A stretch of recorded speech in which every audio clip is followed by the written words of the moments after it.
অতিরিক্ত শীত লাগার কারণ শরীরে আয়রনের ঘাটতি, থাইরয়েড সমস্যার জন্য, শরীরে রক্ত সঞ্চালন খুবই দুর্বল, শরীরে ভিটামিন বি 12 এর অভাব, পর্যাপ্ত পানি পান না করা, রাতে ভাত খাওয়ার সাথে সাথে ঘুমিয়ে গেলে যে 4টি রোগ হয়, লিভারে চর্বি জমে বা ফ্যাটি লিভার হয়, হার্টের রক্তনালী ব্লক হওয়ার সম্ভাবনা থাকে, স্থূলতা বা অতিরিক্ত ওজন, ডায়াবেটিস ও হাই প্রেশার।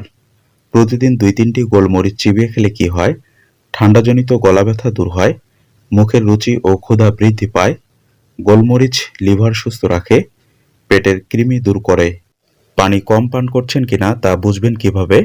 ঘন ঘন মাথা ব্যথা হওয়া, মূত্রের রং গাঢ় হওয়া, শুষ্ক ত্বক ও ফাটা ঠোঁটের সমস্যা, মাংসপেশিতে টান ধরা, মুখে গন্ধ সৃষ্টি হওয়া, ক্লান্তি ও অবসাদ অনুভব।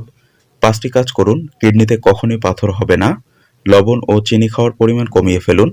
মাংস জাতীয় খাবার কম খান। ঠান্ডা পানীয় এড়িয়ে চলুন। প্রস্রাব কখনো আটকে রাখবেন না।